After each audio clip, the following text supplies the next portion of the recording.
Olá, tudo bem, pessoal? Sejam bem-vindos a mais um vídeo aqui do canal. E hoje eu queria compartilhar com você um caso de constelação sistêmica, uma constelação que aconteceu hoje, agora há pouquinho, e foi uma constelação linda demais. E eu pedi autorização para a pessoa que fez a constelação comigo para que eu pudesse contar para vocês, que eu acho que essa história merece ser compartilhada. Bem, quando essa pessoa veio me procurar, ela estava em dúvida com aquilo que ela queria constelar, né? Ela tinha algumas coisas aí para constelar, e aí ela decidiu que ela ia olhar para a alma dela. É como se ela sentisse que ela não estava com alma, né? E aí a gente começou a investigar, perguntar desde quando que ela estava sentindo que ela estava sem alma, e ela me disse que fazia uns 10 anos. Perguntei para ela o que tinha acontecido, né, há 10 anos atrás, e ela me disse que há 10 anos atrás ela perdeu o irmão, um casamento dela acabou, e logo depois o pai dela morreu. E mais uma coisa, né, que foi a última coisa que ela falou. Ela era cantora e ela tinha parado de cantar. Aí quando ela falou isso, meio que abriu assim o campo, né, pra gente. E daí eu falei pra ela assim, por que você parou de cantar, né? Daí ela disse que era como se ela não conseguisse mais cantar, e se ela continuasse cantando, era como se ela fosse morrer, né? Ela sentia que se ela continuasse cantando, ela ia morrer. Então ela decidiu que ela ia parar de cantar. Então, como a gente trabalha aqui com constelação sistêmica xamânica, a primeira coisa que eu fiz com ela foi fazer um exercício para trazer a alma dela de volta para o corpo, né? Como a gente já tinha identificado que a alma não estava ali, estava lá 10 anos atrás, né? Ela já veio com essa informação. Eu sentei com ela, né? Pedi para que ela respirasse e a gente fez um exercício muito bonito que chama Canto da Alma, que veio lá da tribo dos Zulus, da onde veio a constelação sistêmica, da onde Gilbert foi bebê da fonte, né? E ela cantou a canção da alma dela. E daí no começo ela começou meio tímida, daí ela foi até perdendo um pouco o fôlego. No início eu pedi para ela continuar um pouco mais, que achava que não era ainda o suficiente, até que a gente entrou numa harmonia de arrepiar, assim. Foi uma coisa assim maravilhosa, foi algo de arrepiar que a gente sentiu que a alma dela estava voltando e entrando dentro do corpo dela. E aí ela começou a chorar, né? Começou a ficar emocionada, daí ela foi acalmando, acalmando, acalmando. Eu pedi para ela dizer à alma dela, seja bem-vinda, né? Agradecer a volta dessa alma dentro do corpo dela. E depois que ela fez esse processo, a gente conversou com ela e eu disse o seguinte conto, né? Antes de mais nada, antes de ser consteladora, eu considero que a minha medicina é ser contadora de histórias. Então eu vou contar uma história que também é medicina aqui, compartilhar com vocês, que foi o que eu compartilhei com ela. Eu contei a ela a história do João e do pé de feijão. Eu acho que muitos aqui já conhecem a história do João e o pé de feijão, né? O João e a mãe moravam numa casinha. A mãe e o João só tinham uma vaquinha, né? Uma vaquinha pequenininha, que era a responsável por manter a sobrevivência dessa mãe e dessa criança. Daí ela tava velha, a mãe dela pega e fala assim, antes que essa vaca morra, vá até a cidade, tenta vender essa vaca e conseguir algum dinheiro por essa vaca, né? Porque a gente só tem essa vaca de sustento e vamos ver até quando a gente consegue se sustentar. João pegou a vaquinha, foi até a cidade e no caminho ele encontrou uma pessoa que ficou interessado pela vaca e falou assim pro João, olha João, eu posso te entregar 3 feijões mágicos. Esses feijões eram dourados. João ficou enlouquecido com aquilo, ele viu o valor naqueles feijões e trocou a vaca pelos feijões, levando feliz esses feijões para casa. Quando ele chegou na casa, ele mostrou para a mãe que ele tinha conseguido esses feijões. A mãe, mais do que depressa, ficou muito triste com ele, porque onde já se viu o único sustento, você trocou por 3 feijões, o que eu vou fazer com 3 feijões? Jogou esses feijões pela janela esses feijões, e eles foram dormir. Esses feijões brotaram, cresceu um grande pé de feijão, e quando João acordou no dia seguinte, ele olhou pela janela, viu aquele feijão e mais do que depressa foi lá e subiu por esse pé de feijão. Quando ele subiu por esse pé de feijão, ele chegou lá em cima, no alto, né? Saiu aqui da casa, subiu pelo pé do feijão e chegou lá na casa do gigante. Lá na casa do gigante ele viu que tinha uma galinha que botava ovos de ouro. Ele trouxe um desses ovos, desceu, mostrou para a mãe ficou toda feliz, pegou aquele ovo de ouro, levou para a cidade, vendeu e eles conseguiram ali sustentar a vida deles por um tempo até com que aquele ovo cessasse, né? O dinheiro daquele ovo cessasse. A mãe olhou para ele e disse: olha, João, acho que tá na hora de você subir mais uma vez lá para cima, né? Porque o ovo tá acabando aqui o dinheiro do ovo. Então João pensou assim: tá, agora em vez de eu buscar mais um ovo, eu vou trazer a galinha, porque é a galinha que bota os ovos, né? Daí ele chegou lá, mais uma vez, ele esperou o gigante dormir, né? Quando o gigante estava dormindo, ele pega novamente a galinha e desce pelo pé de feijão e traz a galinha de ovos de ouro, que estava ali dando sustento para a vida. Nisso eles foram melhorando de vida, conseguiram comprar uma casinha, trocar de casa e estava tudo bem. Não precisava de mais nada. Mas o João sentia que algo ali estava errado, algo no coração dele fazia com que ele tivesse vontade de subir mais uma vez até a casa do gigante. E ele fez isso, subiu até a casa do gigante. Quando ele chegou lá, ele observou todo aquele local e uma harpa encantada chamou a atenção dele. Ele pegou essa harpa cantava, né? E começou a descer pelo pé de feijão. Só que o que aconteceu? A harpa começou a cantar. E conforme a harpa cantava, o gigante acordou. Quando o gigante acordou, o gigante foi seguindo o som da harpa e começou a vir atrás do João pelo pé do feijão.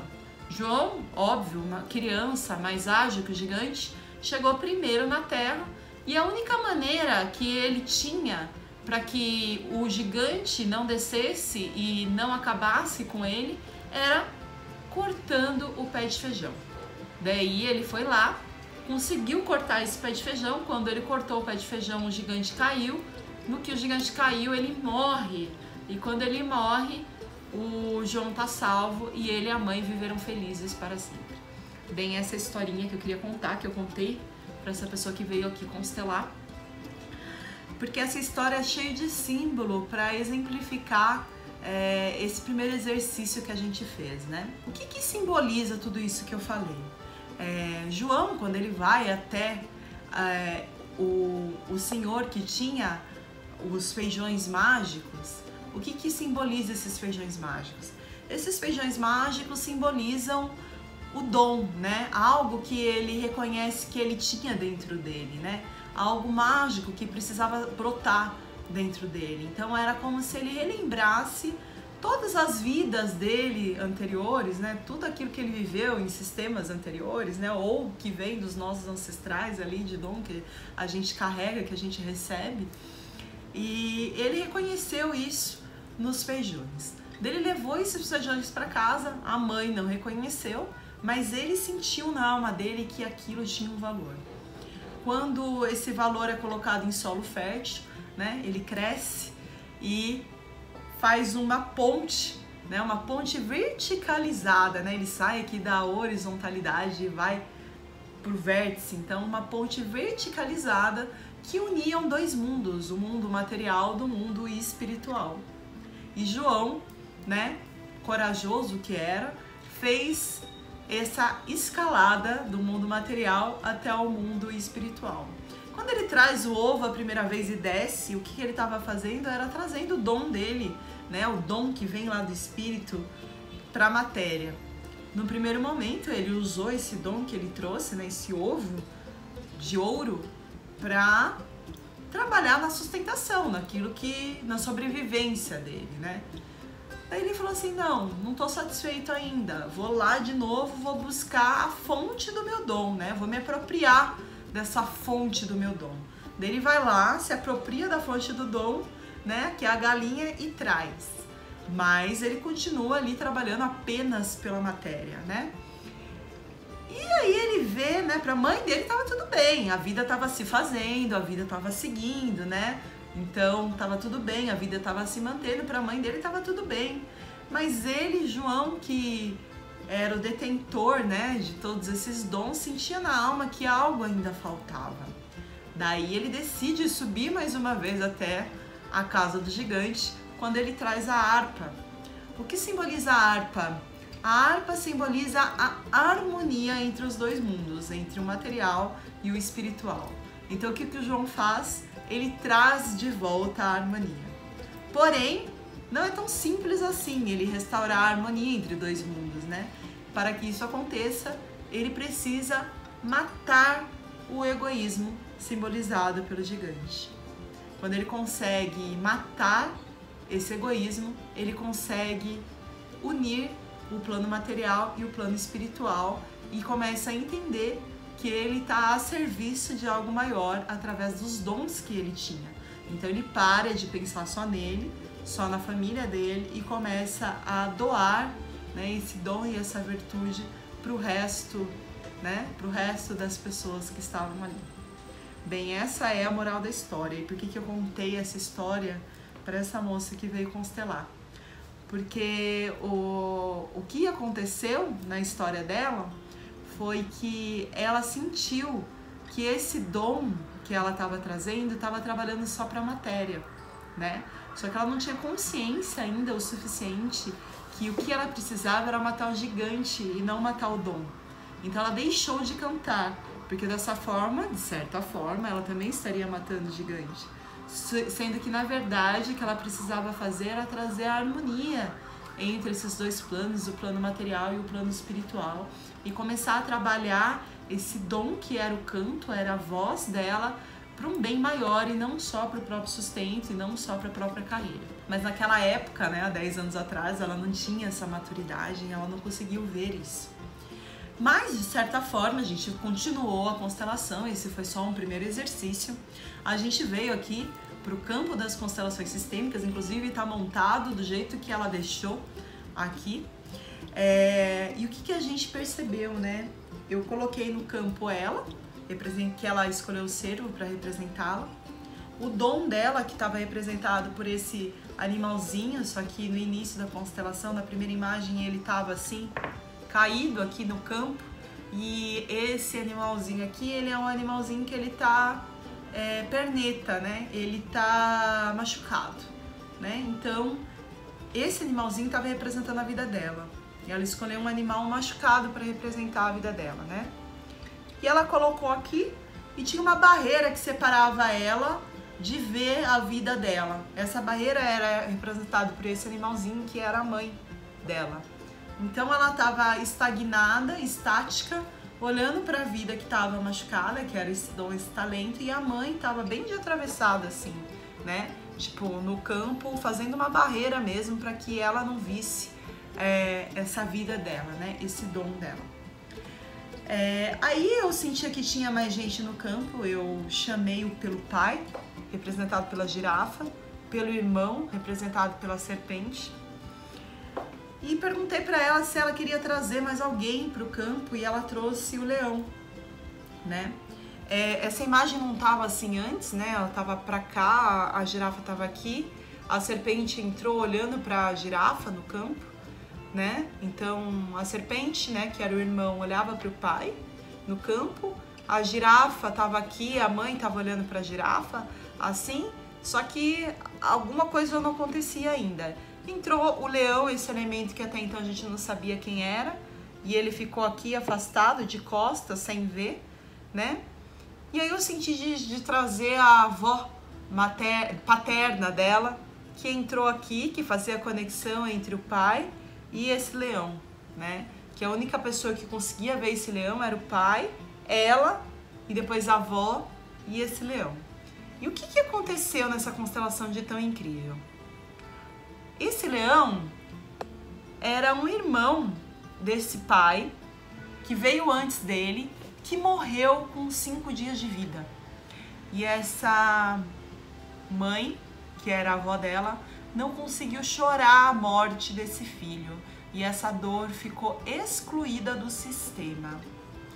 Essa dor era tão forte para essa mãe que ela não conseguia olhar para os outros filhos, né? E a vida inteira ela guardou essa dor dentro dela, né? E esse irmão ficou excluído do sistema. Quando a gente consegue restabelecer a ordem aqui, a união entre essa mãe e esse filho, né? A gente consegue fazer com que essa vida se fizesse aqui. O pai começa a caminhar em direção ao filho. E o que acontece? O irmão dela e o pai morreram, né? Na mesma época, com pouco tempo de diferença. Primeiro morreu o irmão e depois morreu o pai. E o que aconteceu aqui? O pai estava fazendo o mesmo destino da mãe, de perder um filho, para que ele pudesse dar lugar à dor dessa mãe dentro do sistema. Então existia essa dor que precisava ser vista e precisava ser incluída dentro do sistema. Quando a gente incluiu também a dor dessa mãe aqui, o pai conseguiu olhar para o filho, porque eles tinham um pouquinho de desavença, na verdade por conta de muito amor e por eles serem parecidos, mas porque ele olhava para o filho e de certa forma, né, na alma dele ele sentia algo que estava desalinhado ali com o sistema. E aí a gente consegue entrar em harmonia aqui com o filho e com o pai. Na hora que isso acontece, a mãe vira e olha para ela, né? A constelação estava assim, a mãe estava aqui, ela estava aqui, a alma estava caída aqui, né? A mãe estava assim, ela vira, né? E começa a olhar para essa filha. E aí elas começam a conversar. E eu comecei a entender o que estava acontecendo aqui nessa vida. A mãe estava servindo de barreira para que a filha não fosse para a morte, não caminhasse para a morte, no lugar dos mortos, dos excluídos. Ela estava servindo de barreira para fazer com que a filha continuasse viva de alguma forma. Só que a forma como a filha conseguiu fazer isso, porque ela queria muito que a mãe olhasse para ela, mas não conseguiu, foi matando o dom dela, que era cantar. Porque a mãe queria ser artista, mas a mãe não tinha conseguido ser artista. Então a mãe vivia com essa ambiguidade de gostar muito da filha artista, mas ao mesmo tempo de sentir uma dor muito grande por ela não ter seguido a carreira de artista. Quando elas conseguem se olhar e começar a fazer aqui o movimento de cura, né? A mãe consegue vir aqui até a filha, caminhar até a filha e passar a vida para a filha. Quando a filha recebe a vida da mãe, ela olha para a vida dela, para o dom dela e chama pelo dom. O dom caminha até ela, aí o dom pode crescer e não mais machucado, né? Um dom, um amor puro. E aí a gente até colocou ele de pezinho aqui com a ajuda desse bastãozinho para que ele pudesse ficar de pé. A mãe ainda não ia embora, ela ficava aqui perto da filha, de alguma forma, ela não conseguia sair desse lugar porque estava faltando alguma coisa. Aí eu usei as cartas da constelação sistêmica para nos ajudar aqui a entender o que estava acontecendo nesse campo, o que essa mãe ainda queria dessa filha, né? Sendo que ela já tinha devolvido, já tinha recebido a vida, o que estava faltando. E aí saiu essa carta aqui, que é a carta da ordem. O que está dizendo aqui? Está dizendo que os que chegaram antes estão acima dos que chegaram depois. Sem ordem não há amor. O que essa mãe estava querendo é que essa filha visse o tamanho dela, né? Reconhecesse o tamanho dela e reconhecesse o quanto ela de fato fez o que ela fez por amor por essa filha. Aí ainda estava um pouco difícil da filha reconhecer, a filha ainda estava muito grande, né? Não conseguia ali ver o tamanho da mãe. Foi quando a moça que estava aqui constelando entrou em catarse e começou a ficar muito emocionada com a constelação. E ela falou assim, não, agora o cervo consegue olhar para o tigre e ver e reconhecer o tigre, e ver que o tigre é grande, né?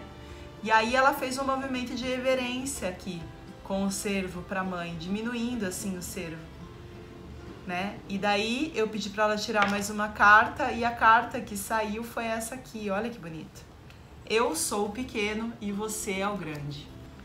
Aí quando sai essa carta, eu sou o pequeno e você é o grande, ela fala essa frase para a mãe e elas duas entram em harmonia. Era tudo que a mãe queria ouvir da filha, né? Ter esse reconhecimento de que a mãe deu para a filha aquilo que ela podia dar da melhor maneira que pôde. Hoje a mãe também já é morta, né? Já tá aqui no mundo dos mortos.